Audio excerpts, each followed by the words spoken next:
ओम ब्रह्म सत्यम सर्वाधार। सतगुरु हृदय कमल विराज रहे, निज आत्म सत स्वरूप। उमड़े भाव अंतस में, बन बाणी आते अनूप। सतगुरु हृदय कमल विराज रहे, निज आत्म सत स्वरूप। उमड़े भाव अंतस में, बन बाणी आते अनूप। तत्ज्ञानी सत पुरुष को, बंदिए बारंबार। मंगत नजर निहाल तिन, पल में करे उदार। तत्ज्ञानी सत पुरुष को, बंदिए बारंबार। मंगत नजर निहाल तिन, पल में करें उद्धार। ओम ब्रह्म सत्यम सर्वाधार। विचार माला संख्या 10। विचार आत्म तत्व स्वरूप की महिमा। शब्द न संख्या 56। डोलन से निश्चल भया, नाम पाया सत ठोर। मंगत देखा आपको, जल थल में भरपूर। डोलन से निश्चल भया। जब मन अंतर्मुख होकर, एकाग्र होकर अपने आत्म स्वरूप का चिंतन मनन निध्यासन करते हुए अपने आत्म स्वरूप के साथ एकाकार होकर उसे में ही स्थित हो जाता है, तब उस शब्द स्वरूप अजनाद रूपी शब्द की अनुभूति होती है, अर्थात अपने सत स्वरूप की अनुभूति। मंगत देखा आपको, अपने आप को अनुभव किया, अपने आप को जाना, अपने आप को अनुभूत किया। और वो अनुभूति, उस अनुभूति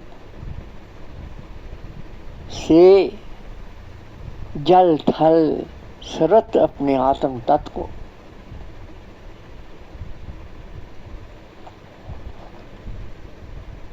इसलिए उस अवस्था को प्राप्त करने के लिए गुरुदेव समझा रहे हैं कि जो गुरुमुख है, जिसने अपने आप को गुरु की शिक्षा के प्रति समर्पित कर दिया, गुरु की शिक्षा पर तन मन वार दिया, अर्थात जीवन को गुरु की शिक्षा में बना लिया और दीक्षा गुरु की बताई हुई विधि के साथ निरंतर उस आत्म तत्व का विचार था, चिंतन मनन निध्यासन करते हुए एक ही लक्ष्य रखा। सारा ज्ञान ध्यान का अर्थ तत्व उस सत्स्वरूप आत्म तत्व को अनुभूत करने में लगे। सारे ज्ञान ध्यान का अर्थ ही है उस सत तत्व आत्म स्वरूप को अनुभव करना। और वो सत्स्वरूप का स्वरूप क्या है? क्योंकि जब तक मनोवृत्ति अपने उस आत्म स्वरूप के स्वरूप को जानती नहीं, समझती नहीं, तब तक उस आत्म स्वरूप को की महिमा को अपने अंदर व्यवस्थित नहीं कर पाती।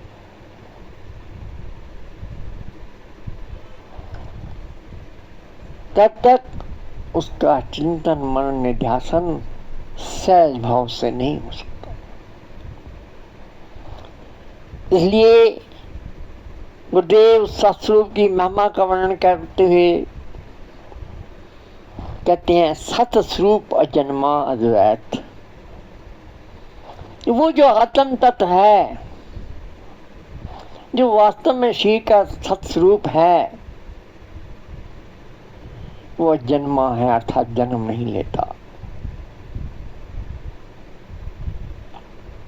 और अद्वैत है, स्वयं में स्वयं है, उसके सिवा दूसरा कोई नहीं। जन्म शरीर का होता है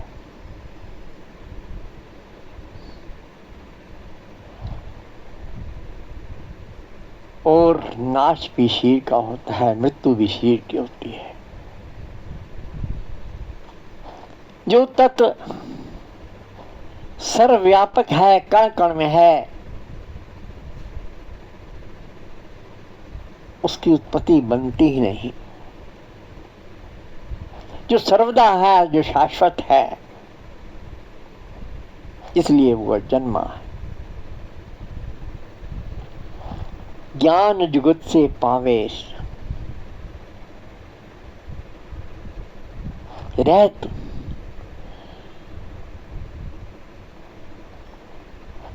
और उसको अनुभूत करना,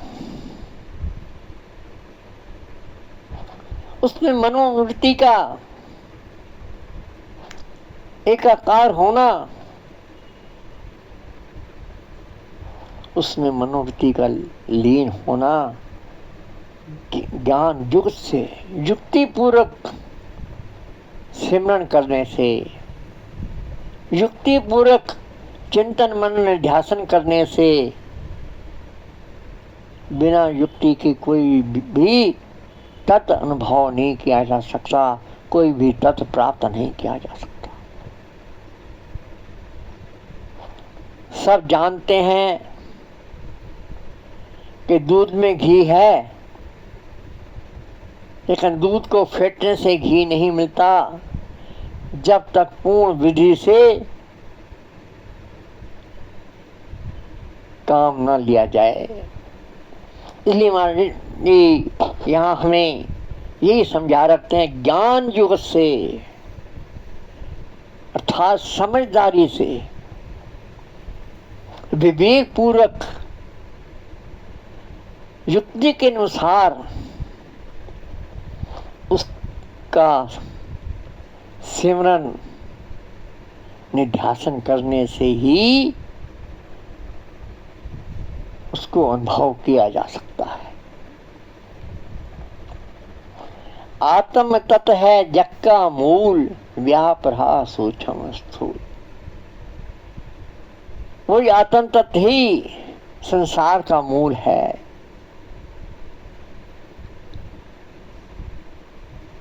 उस आत्म तत्व को हम परमात्मा कह लें, ईश्वर कह लें, भगवान कह लें। जो परमात्मा है, जो परम तत्व है, वो परमात्मा,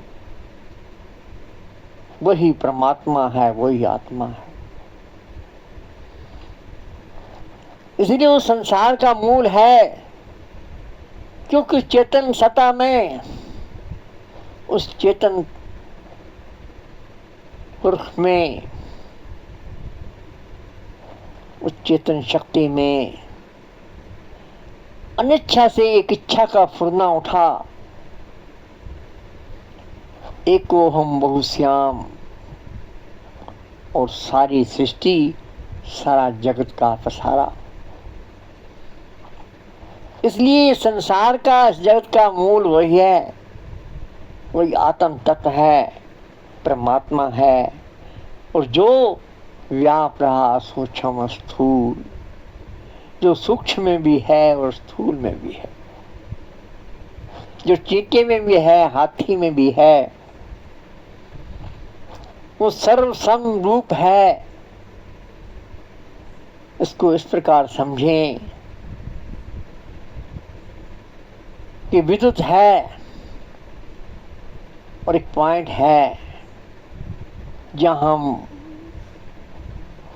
0 वाट का बल्ब लगाते हैं तो वो टिम टिम करके जलता है, लेकिन उसी पॉइंट में जब 1000 वाट का बल्ब लगाते हैं तो जगमग हो जाती है। पॉइंट एक ही था, पॉइंट एक ही है, लेकिन 0 वाट ने अपनी क्षमता के अनुसार शक्ति ग्रहण की और 1000 वाट ने अपनी क्षमता की। इसीलिए प्रकार उस सम रूप से सर्वव्यापक है। चींटी अपनी क्षमता